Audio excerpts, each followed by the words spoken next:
Many people think that Bonnie and Clyde saw a big change in Hollywood, as it was a film with lots of violence, sex, and immoral behavior.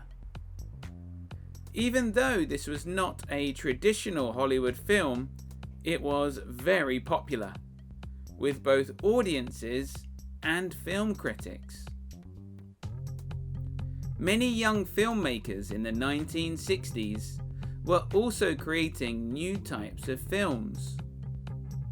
Although these filmmakers were often film school graduates with little experience, they would soon be making some of the most popular films ever made. This period between the late 1960s and early 1970s is often called New Hollywood. The New Hollywood filmmakers made movies for a younger audience, and these young people soon became interested in cinema again. Furthermore, the new rating system meant that films could be made to target smaller audiences and still make a profit, no matter if a film was designed for children or adults.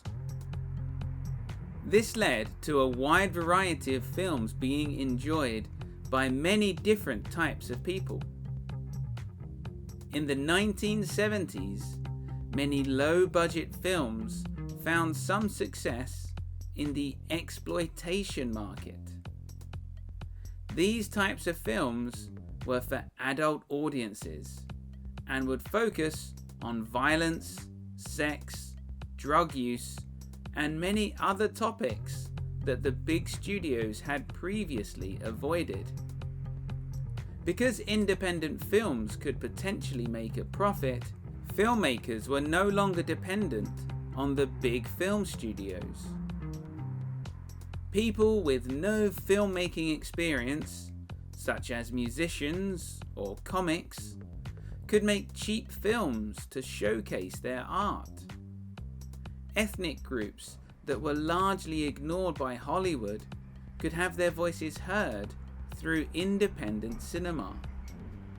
Many film companies also discovered that buying the rights to foreign films and screening them in inner city cinemas was a cheap and profitable business model, even if they did have to spend a little cash on dubbing.